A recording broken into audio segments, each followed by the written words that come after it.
Kolikokrat ste šli danes že po štapah, škalinah ali štengah?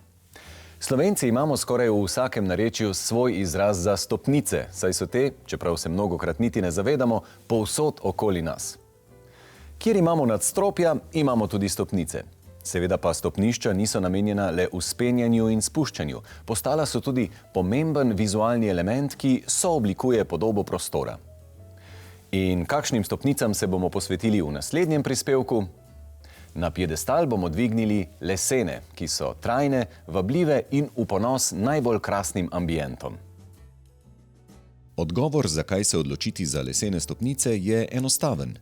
Vsaka posamezna stopnica predstavlja edinstven košček narave, s svojimi grčami in organskimi vzorci prikazuje individualno lepoto in daje udobno toplo površino, ki jo lahko občutimo z nogami. Iz lesa, ki ga imamo v Sloveniji v izobilju, lahko izdelamo zelo raznolika lesena stopnišča, od bolj klasičnih, tradicionalnih do modernejših in trendovskih. Tip stopnic je velikokrat odvisno od starosti uporabnika.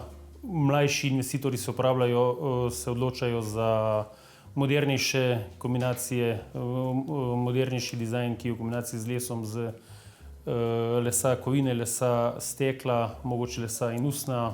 Starejši uporabniki pa večkrat prisegajo na tradicionalne oblike in dizajne. Kakšni so pa splošni trendi na področju razvoja lesenih stopnic? Zadnje čase je veliko povpraševanja po stopnicah brez vidne konstrukcije ali po konzolnih stopnicah, se pravi bolj minimalistični detajli, minimalistično ograje in kljub temu še vedno varne in stabilne. Konzolne stopnice so s kovinsko podkonstrukcijo usidrane v steno in ovite v les, ter svojo lebdečo obliko prinesejo veliko estetike in popestritve, zlasti v moderne interjerje. Sicer pa lesene stopnice delimo še na ravne in zavite, ter na samonosilne in na z lesom oblečene betonske ali kovinske konstrukcije. Pri samonosilnih stopnicah pomeni, da je v stropu samo odprtina, kamor se naredi stopnišče z kakršnokoli konstrukcijo, običajno je to lesena, ali pa obloga betonskega stopnišča, to pa pomeni, da je konstrukcija že v osnovi iz betona in se potem obleče z nastopnimi deskami ali z nastopnimi in čelnimi deskami oziroma tudi z zaključki in ograjo. In kdaj pride prav bolj en ali drugi tip? Betonskih stopnišč v bistvu niti ne moremo vgraditi v montažne objekte, torej pride tam v poštev samo samonosilne stopnice. Betonske stopnišče pa pridejo v poštev mogoče pri javnih objektih, hotelih, vrtcih, šolah. O sami obliki stopnišča je treba razmišljati že v projektni fazi gradnje. Za dokončne mere pa mizarje pokličemo takrat, ko so gotovi estrihi, ko so znane talne obloge ter ko so na grobo ometani zidovi. Takrat izberemo tudi vrsto lesa za stopnice. Mi običajno zagovarjamo avtohtone lesove, trše, kot so hrast, jesen, buku, akacija, mogoče javor, oreh in pa seveda tudi pridejo poštev mehkejši lesovi, smreka, macesen, vendar se te običajno uporabljajo bolj v počitniških hišah ali pa kjer ni veliko frekvence, vendar ni to pogoj. Kar se tiče same nosilnosti, je tudi tukaj ključna izbira lesa? Niti ne. Lahko zaradi nosilnosti je treba samo primerno dimenzionirati in so tudi mehkejši lesovi dovolj uporabni. Prav tako razmislimo, ali se bomo odločili za masivne stopnice ali furnirane, ki pa jih strokovnjaki odsvetujejo. Vendar smo mi mizarji, kateri obdelujemo masivni les in se iz furnirja niti ne gremo. Zato imamo seveda več razlogov. Stopnice so pohodne, se pravi se po njih hodi in so bolj obrabljive. Težko te stvari kasneje saniramo, retuširamo, popravljamo.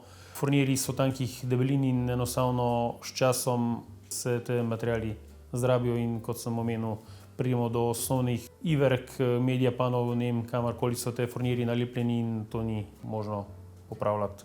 Skratka, ta les, ki bo na stopnici, bo moral veliko pretrpeti, zato je bolj, da je masiven. Če je pravilno, ja. Pri stopniščih pa je pomembna še ena stvar, ki daje vzponom in spustom piko na i. To je seveda ograja. Les je bil od nekdaj popularen material za stopniščne ograje, vendar v modernejših izvedbah v ospredje stopajo še kombinacije s kovino, steklom in vrvmi. Pri vseh pa imejmo v mislih tudi njihovo primarno vlogo – varnost. Ograja mora biti. Praviloma niti ne morete več dobiti uporabnega dovoljenja, če ni ograje. Se pravi, lahko da so objekti, vendar so to brez ustreznih dokumentov. Kakšna ograja pa je najbolj varna, da ni samo lepa? Praviloma ograja mora biti polna ali vertikalna. Se pravi, da so vertikalne prečke, kjer ni razmak večji kot 12 cm, ali polna, vsekakor mora biti višina 100 do 110 cm. To je odvisno tudi od tipa objekta, se pravi, razlikuje se med stanovanjsko hišo in med vrtci, hoteli, šolami. Vzdolžnih ograj ne priporočamo, ker delujejo kot lestev in lahko otroci plezajo po njih. Lepo oblikovane lesene stopnice in pravilno izbrana ograja, to je zmagovita kombinacija za stopnišče, ki vzame dih. V ambientih takšnih lesenih stopnišč nikakor ne skrivajmo, ne odrivajmo jih v temne kote, ampak jih izpostavimo, poudarimo izbrane detajle ter poskrbimo, da bodo tudi na dolgi rok biser našega doma. In kako zdaj ene lepe lesene stopnice čim dlje ohranjati v dobri formi? Za dobro formo je odvisnih več dejavnikov, da mora biti v prostoru primerna klima in primerna temperatura. Se pravi, ne sme biti vlaga previsoka ali prenizka, ker posledično lahko stopnice škripajo, razpokajo. Običajno tudi zagovarjamo naravne barve materialov, naj si bo to ali lak ali olje, ker naravne barve lahko kasneje še popravljamo, retuširamo. Kakšna je življenjska doba enih lesenih stopnic? Življenjska doba je tako kot pri vseh stvareh odvisna od vzdrževanja in pogojev, kjer so notri. Torej, če so idealni, koliko časa nas bodo zdržali? Nas bodo preživeli.